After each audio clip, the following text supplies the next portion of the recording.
I think there's really, really rich mythology here that could certainly be explored in other stories. There's nothing official being developed. I think ultimately this stuff always rests in the hands of the fans. If people really respond to the movie and they're dying to know more, then people should be vocal about that. This evil is something different. Hi, Lindsay. How are you? Good. Nice to meet you. Thanks for taking the time.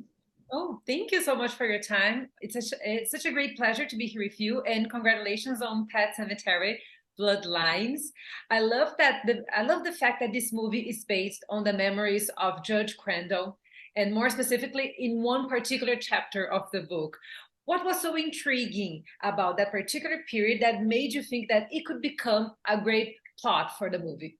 Yeah, well, the chapter is so short in Pet Cemetery in the book, but it's so interesting for so many different reasons.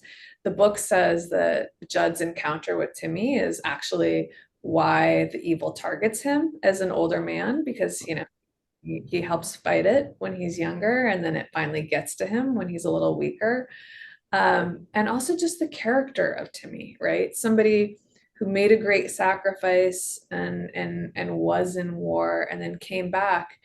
And the way that Stephen King wrote about him as this character who knew everybody's secrets and was taunting them with their darkest thoughts and impulses, and this idea of a villain that likes to play with its food and just fuck with people, and not just kill them, was really intriguing. And it reminded me of Church the cat in the book. It would describe how it loved to just like play with birds before it killed them. And I just thought there was something very playful and animalistic about that. That was a fun jumping off point.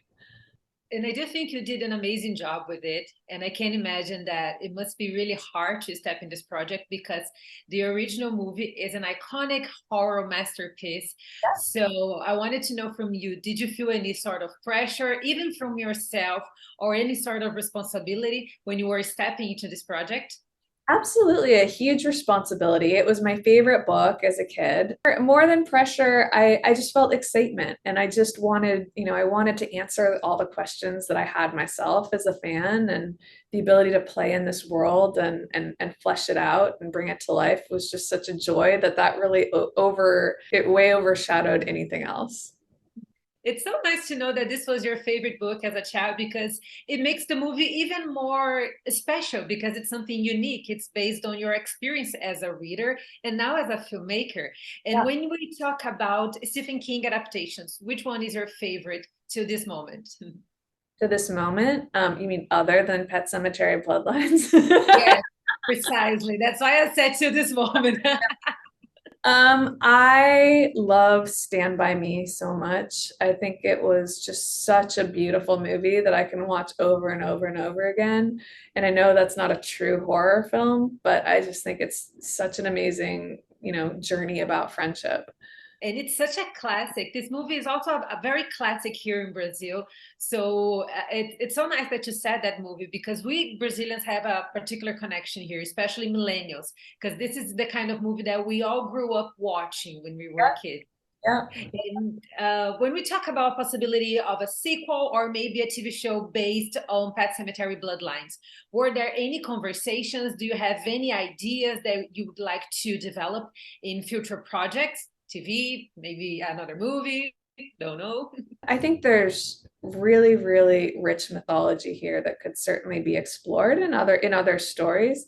There's nothing official being developed. I think ultimately this stuff always rests in the hands of the fans. If people really respond to the movie and they're dying to know more, then people should be vocal about that.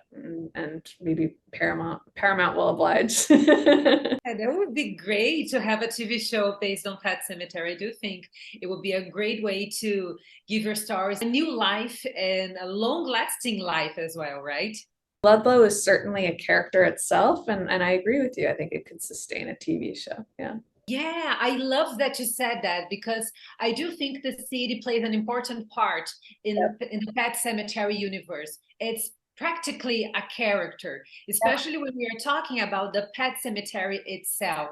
So I would be very intrigued in a TV show surrounding Ludlow.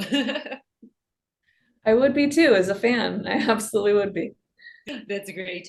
And we have an amazing cast here. David Duchovny and Henry Thomas, which is amazing in many horror projects by Mike Flanagan. I just love his work in the horror genre. Please tell me a little bit about this casting, why you choose both of those characters, those actors, actually.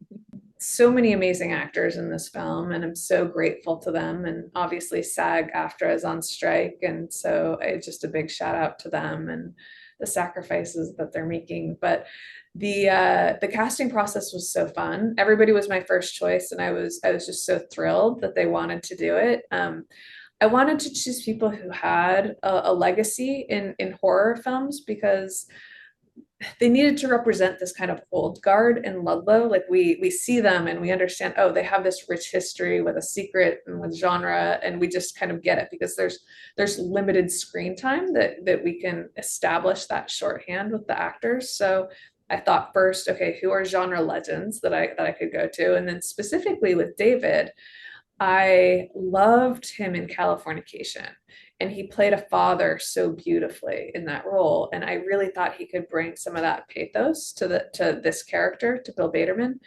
And he himself is a father. And when he read the script, he really connected to the themes of grief and what a parent would do to save their child. And that was his entree into the script.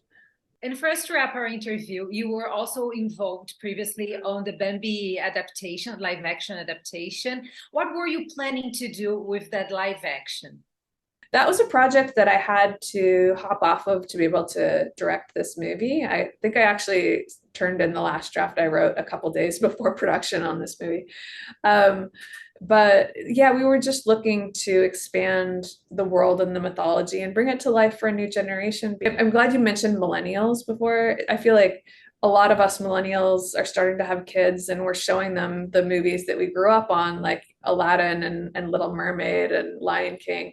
But what I have discovered is that a lot of children aren't watching the original Bambi.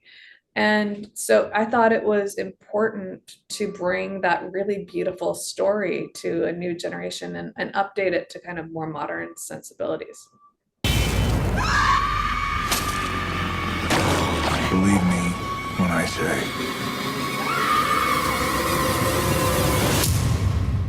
sometimes dead is better.